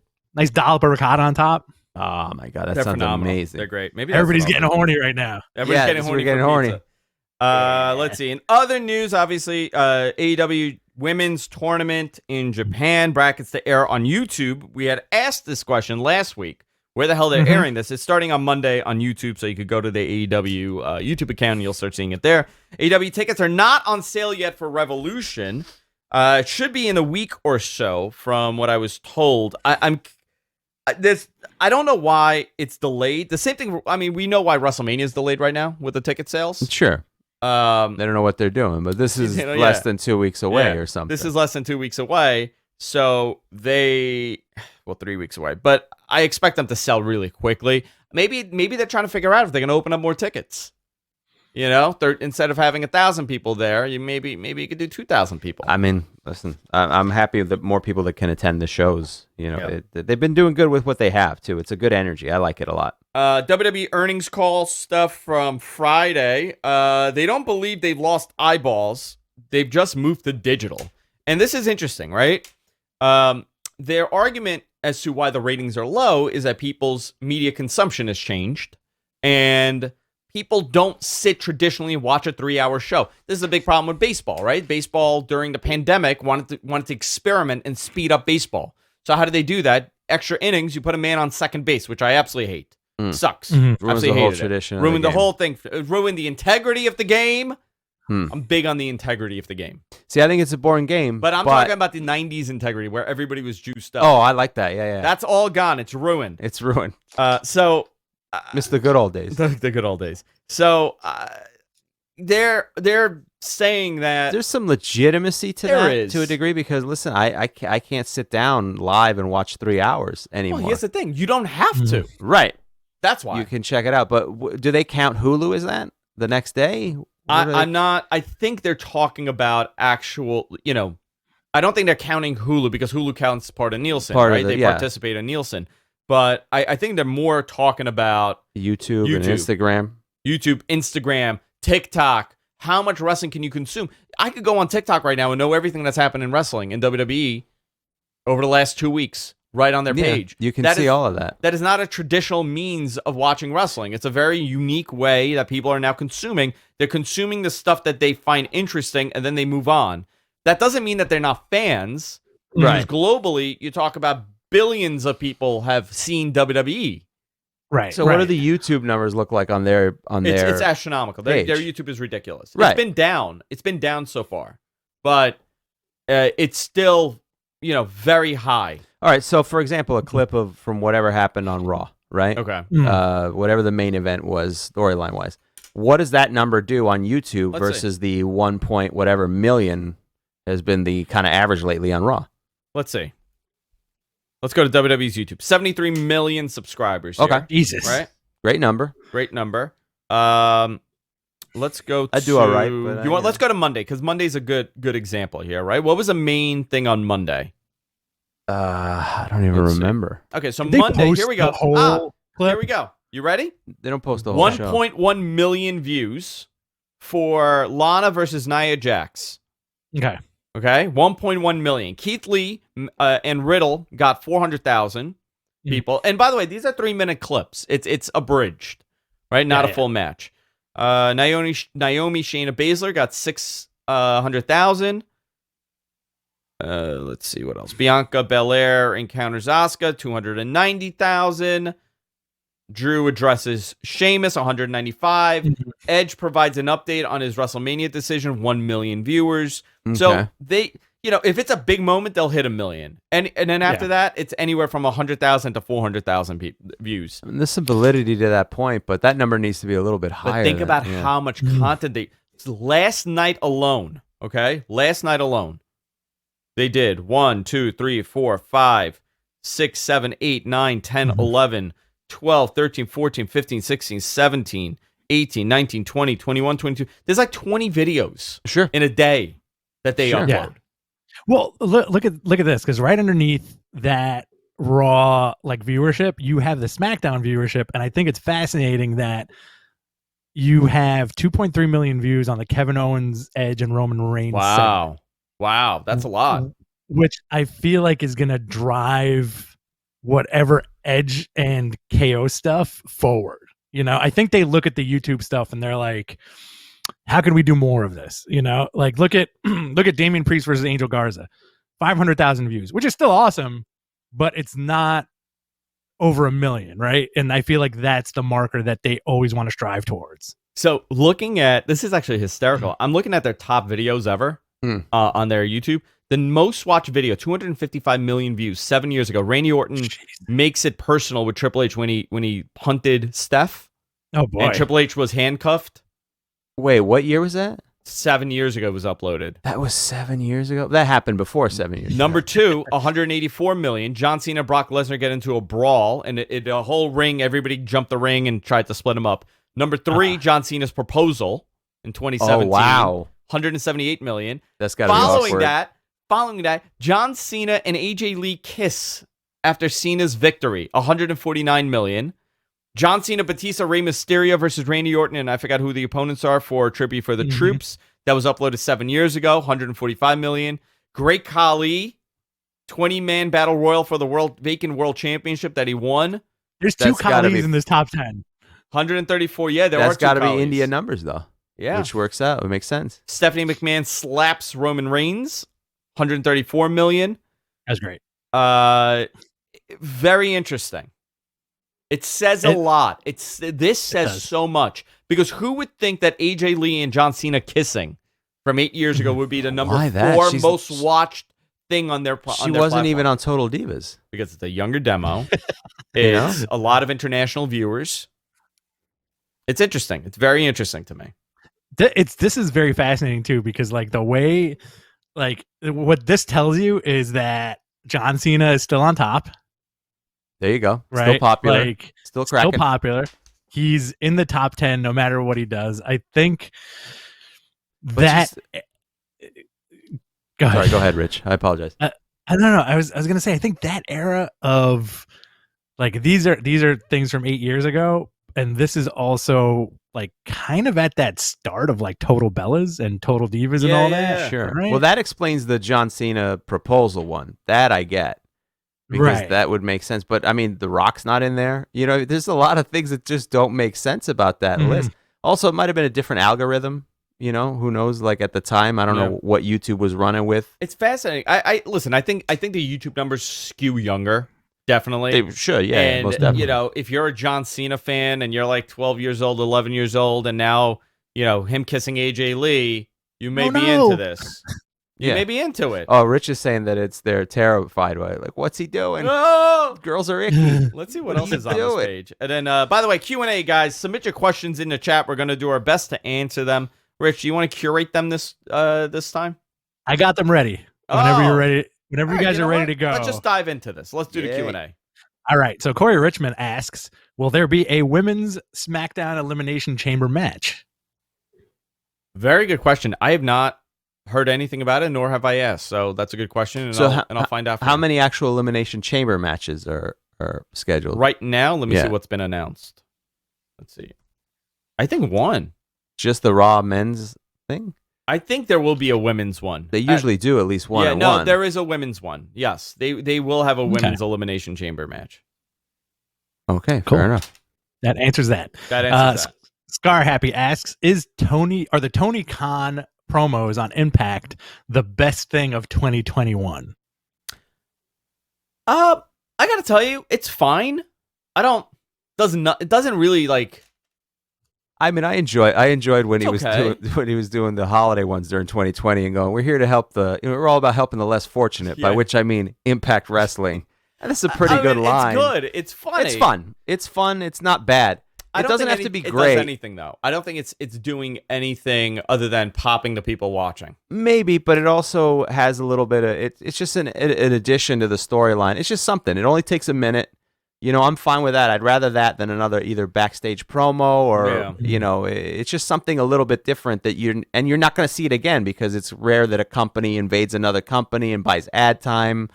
I think it's cool. I don't think it's hilarious. I don't think it's for me not the best moment, but I enjoy it. All right. Yeah. Okay. Bachelor 3000 asks, how come MVP can wear Marvel gear and Balor can't wear Marvel DC inspired paint? What is he wearing? What is it's MVP like a Black wearing? Panther. Initially, it was a Black Panther style suit, but it's not a direct. I mean, it has like the same collar that the Black Panther one did. I guess it's broad enough of it. Like, I don't think that's as recognizable. Well, you know what though? Gargano does like the Wolverine stuff. Yeah, but it's color schemed, so you can get away with color schemed. I also agree. I don't. But Balor used to dress up as the Joker and the Venom Yeah. So I mean, Ray came out as Joker once, right? Like complete with the makeup, and he did Spider-Man, and like every year he would come out as like a different guy. Well, those outfits are influenced, but I mean, Balor came out in the exact same costume that Heath Ledger's Joker came out in, the whole coat tail. Like there's a weird level with copyright infringement, so it can be. Rey Mysterio's thing was influenced, so it has the same color scheme, it has green hair and all that stuff. Or I remember like Alexa Bliss used to do when she was with that tag team. I forget the name of their names, but they all wore Iron Man inspired gear, or Johnny Gargano did the same thing. It's the same color scheme, but it's not the exact suit like WCW did with Arachnoman. Arachnoman. You remember Arachnoman? Whose idea was that? Who was that? A Dusty thing? I think it was a Jim Herd. Jim Herd. Time it was frame. Jim Herd time frame. Yeah. Yeah. So the Jim Herd era. I think it's got to be something to do with like the public purview of these performers. Like I remember seeing, I think there was an ICW show where Finn came out as Bane, full on mask, trench coat, vest, and the whole nine. Right? I think it was Finn. So maybe it could be an international thing, or it's just like they're just guys showing up at an indie show. You know, like the New Japan stuff is fascinating because he came out legit as like Venom on one New Japan show. Yeah. I still think Finn could do it. I just think they don't want to. I think McMahon settled on the Demon is the best and let's the, I and think the that's Demon what it was. King. Yeah, I think that's more it than anything else. Yeah. So weird. Did you Scar Happy asks, did you hear about the independent shows in Florida during WrestleMania weekend? Yeah, I think GCW is running, right? I believe they're going to run an event. That sounds about right. That sounds about right. I mean, I think they were running in Indiana before anybody. They were running in Indiana before anybody was. I don't expect a lot, but maybe GCW does a whole thing there, and that's enough. I think you're going to see a lot of shows running over there. You think so? Oh, absolutely. I have not heard much. Have you? No, not really. But I think people. It's almost like it didn't occur to people that they could run. Until now. Because they didn't expect Mania to even, like, a month ago, people didn't expect there to be fans anywhere. Listen, here's the other thing, right? Yeah. It's a big risk. If you're I don't know, CZW, just throwing it out there. Sure. How many people do you know, Harry, that have been told there's a stand-up show and they're booked on the stand-up show and they go to the show and the show is canceled? Sure, or, absolutely. Or they're shut down. That'll happen. It happened, I think Governors. It happened at Governors sure. on the island. They start shutting shows down. Yeah. So I don't know if that's part of the fear. I don't know. I don't think that there's going to be a ton of them. I think GCW is probably running and maybe a couple other people, but maybe some local Florida stuff. But you're not going to see a big. And also, there's nothing left of the indies, guys. I think we got to look at this realistically. Most of these indies are never coming back. We saw Evolve fade away. Evolve got absorbed by WWE. We have GCW. We have CZW. We don't have much. Catalyst Wrestling. Catalyst Wrestling. Well, it's weird, but they're also on sort of hiatus. So the thing about these independent companies is they can't exist because they don't have anybody under contract. I think the height of the indies are done. I think we are now in a reset period again. I agree with that. I think it's going to be different. I think it's going to reset, but I think it'll build back up because there's just too much. The internet is just there to help promote that stuff. It's just, there's always going to be more people wanting to do shows, and people are going to be really thirsty for live entertainment that they can afford too, just in general. So I think but I do agree with you. It's in a weird down period now. Yeah. But we'll see what happens WrestleMania weekend. But I wouldn't be surprised if a lot of people are running shows. I mean, Gallows and Anderson, or Gallows mostly, was just talking about the shows he ran in Georgia. Oh, yeah. And, I mean, openly they were talking on their show about, these people are not aware that COVID is happening. Depending on what town you're in, they're like, there was, no social distancing. Nothing. Right. And that's from the town. That's not Gallows's fault. Right. I want to find out more about how he was. I want to say he was running shows while he was still with WWE. Was he? I'm positive. He mentioned that on his podcast that he had like a subsidiary or something. I mean, he was still like on the down low. I mean, basically, he was just doing it secretly. Was he showing up though? He wasn't showing up, but he was still like running shows, I think. And until he sold the company, he said, which is such a weird thing to sell an independent company. Because all you're selling them is like the ring, basically. If that. Right. If that. If they have a ring. Ready? You guys ready for a couple more questions? Let's do it. From John Gorman, what do you think the chances are that AEW will pull a swerve and reveal that Sammy and MJF are working together to get rid of Chris Jericho from the Inner Circle? It's possible. I don't... Listen, I think Sammy they're looking at him as a breakout for younger viewership. Him and MJF could have a long program together. I don't know what you do with MJF and Jericho. If you're going to continue that, if you break them up, I kind of don't want them to break up because I like that they're a crew, and AEW is really big on that, to have groups of guys together. I don't know. Maybe it leads to a Sammy and Jericho match. I think Jericho and Sting are going to do something together at some point. Face to face. You could say, you're in my territory now. You never gave me anything in WCW, whatever. I mean, there's just you think they would have had a match, but WCW being what it was, there's so many missed opportunities there. So I think they'll set that up, and that'll let MJF and Sammy work for a little bit, and that makes sense to me. Yeah, but we'll see. All right. Corey asks, when was the last time none of the Undisputed Era was on an NXT Takeover event? Oh my God, that's a great question. You would have to. I guess you have to go all the way back to 2016, when everybody was still in Ring of Honor. Yeah, 2016, 2017, right? I mean, they even brought in Roderick Strong, or 2018? Yeah, probably. Maybe more. It's been a while. No, I would say 2017 at least. Late 2017? Because they've been there for a while. Who was there first? I think all three of them showed up at the same time, if I remember. Am I wrong about that, or no? Well, they were going to be called something else. Do you remember? I think Roddy showed up first. Roddy came later. Remember, he wasn't part of the Undisputed Era. Right. No, he was a foe. Roddy came after that, though. Maybe I'm wrong. Yeah, I don't remember the timeline when they all left Ring of Honor. I think that's been their best acquisition for that brand. But NXT? Yeah, I mean, they've gotten the most out of it. Yeah. They've been phenomenal. It's just, what do you do with them now? And do you bring them up to the roster and then have them not be used? Yeah. Like, that's 4 guys that you're going to bring, or you just bring them up and break them up and act like none of that ever happened, because that'll happen sometimes too. By the way, none of them are on the show on Sunday. Oh, is that true? Mm-hmm. Yeah. That's Mm-hmm. Wow. It's kinda- okay. so main roster push. Maybe my fear with them, and I feel like this is such like a weird kind of gripe and like I know. I'm grossed out because I know how WWE does business kind of thing, where if you put these 4 guys in the ring standing next to like Drew McIntyre, Braun Strowman, It's done. And Vince has a bad day that day, he might turn around and be like, forget it. Send them over to Superstars or Main Event. Yeah. Which, are both those still going on? Yeah. Both of them. Main Event is. Well, I can't keep track. Main Event's still on. I just saw somebody send an image of Tucker in Main Event, and it was one of the sadder things. You know what? It is really sad because you know what, Rich? I got to tell you, you were really big on Tucker, and for months, well, close to a year, you said, this guy could possibly have a huge breakout singles run because he's a big boy, he's charismatic, but not as much as Otis. Sure. But he's a good in-ring. I thought that tag team was, there was no reason to split them up. Broke them up. I agree with you. You broke them up to take Otis and put him with people.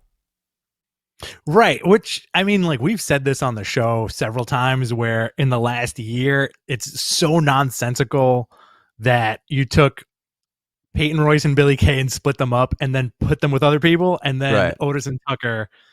And then you're Mandy and Sonya too. Split them up. I mean, you know the reason. It's just there's no plan. So here we go. Mandy and Sonya, no reason to split them up. You split them up, and you were going to do a freaking hair match. Didn't happen. Thank God it didn't happen, especially the time that they had planned that thing to happen, right? With the stalk, because the guy that broke into the house. Right.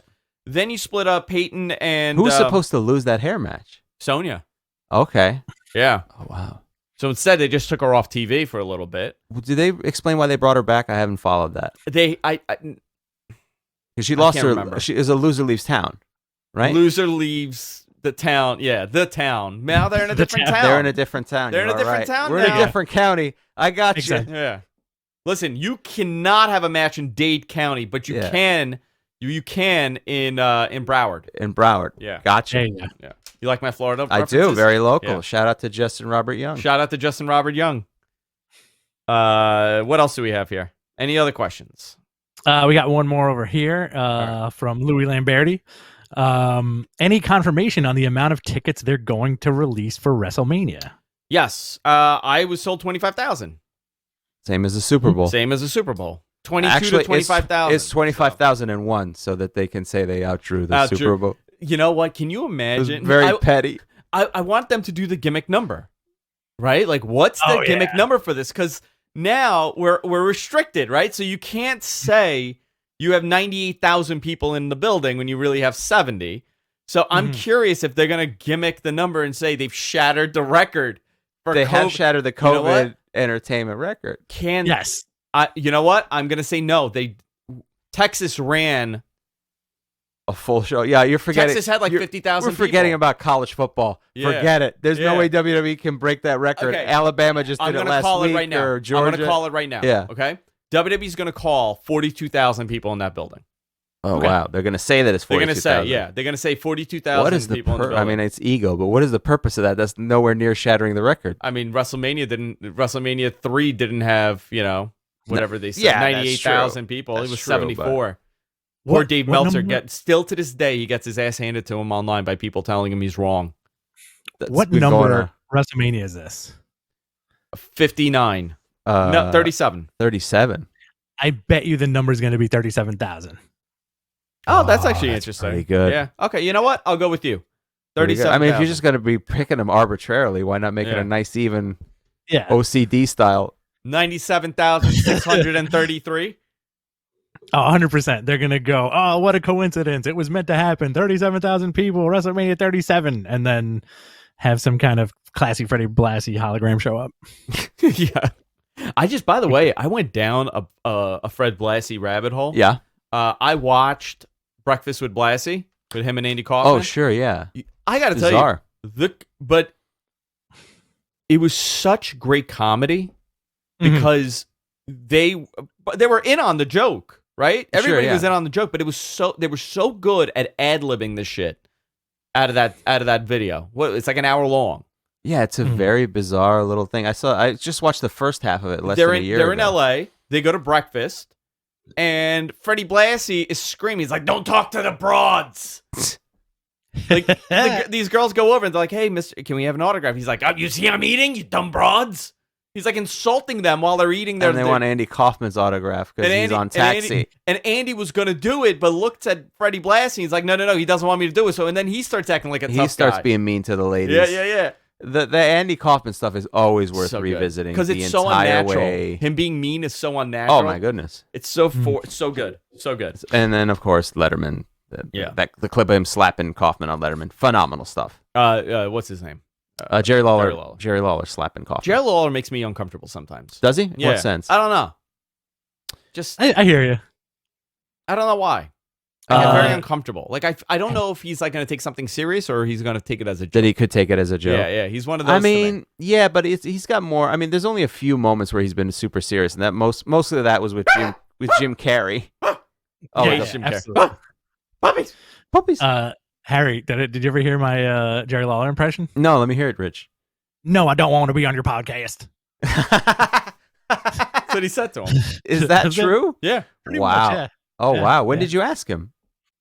Many years ago when we first started the show, and he was sitting at near Comic-Con in a booth in a weird section of the show floor. It was like a section where people sell like comic book and manga related clothing. So he was kind of sandwiched between two people selling hats. Hentai porn and hats. Hentai porn and hats. Oh, he was my just goodness. sitting there. Nobody at like his table or anything. He was just sitting there hanging out, like not even looking at his phone, just hands crossed on the table, looking straight ahead.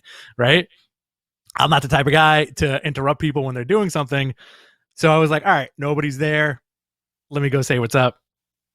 Hey, what's up, man? Do you mind if I get a couple of minutes for you for the podcast? He was like, and he looked at me and he goes, no, I don't want to be on your podcast. And then he put his head down and I was like, all right.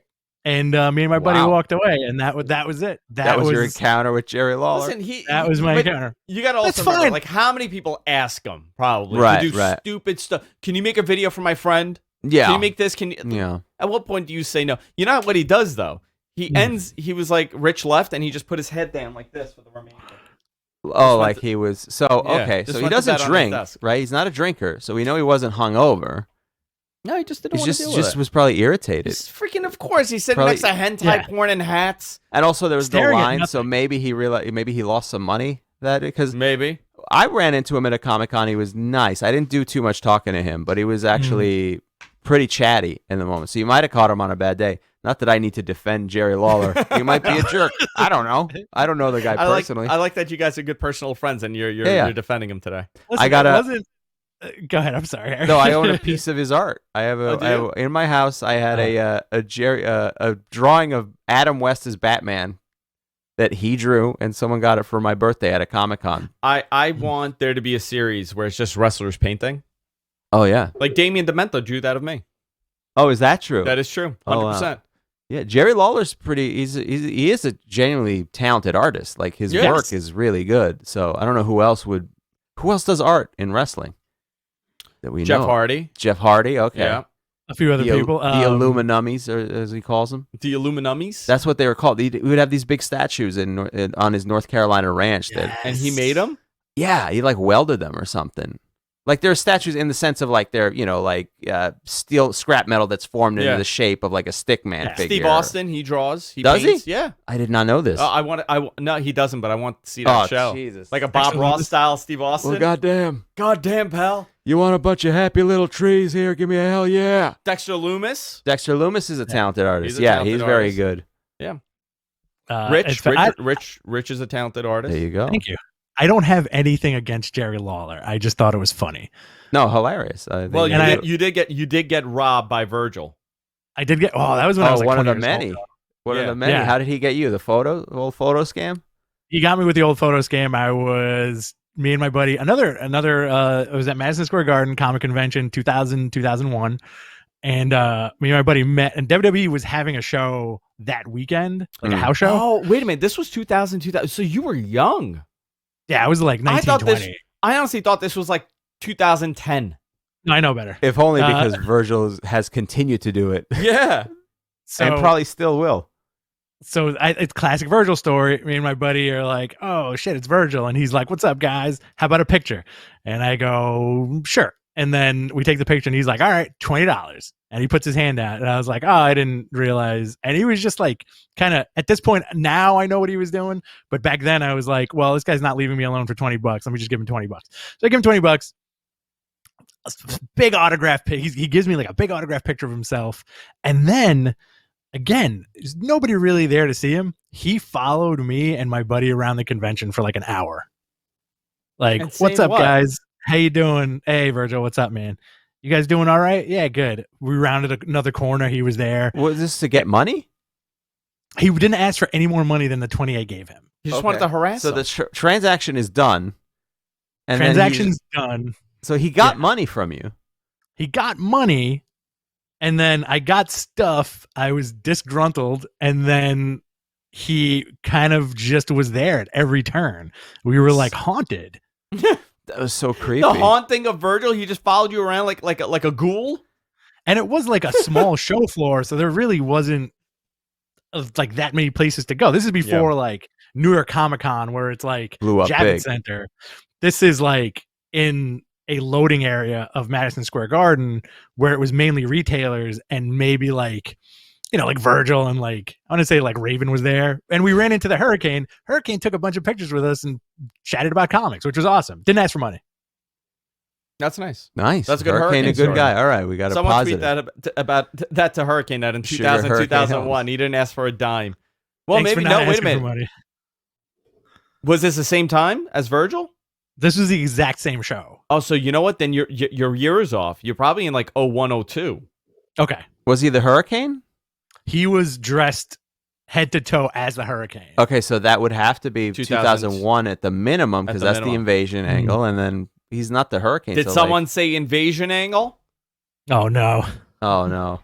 I got to go. All right, let's wrap it up, guys. That's it for this week. We'll see you all on Sunday.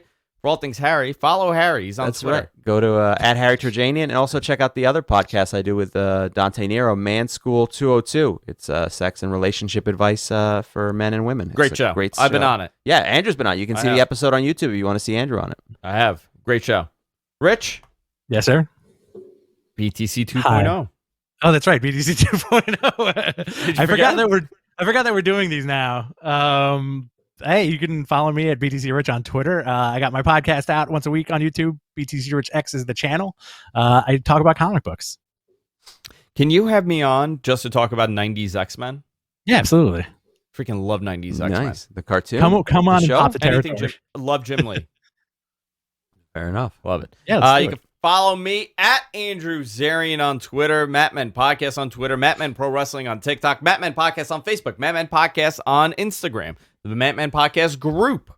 We're also available everywhere podcasts are available. Subscribe to us here on YouTube, subscribe to us on iTunes or wherever the hell you listen to your podcast.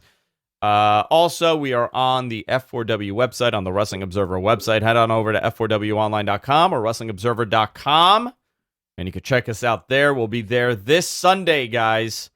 Broadcasting live for our watch-along for NXT TakeOver Vengeance Day. Nice. We'll have more information posted within the next day or two about that. And that's it. We'll see you all next time. Bye-bye for now. Later.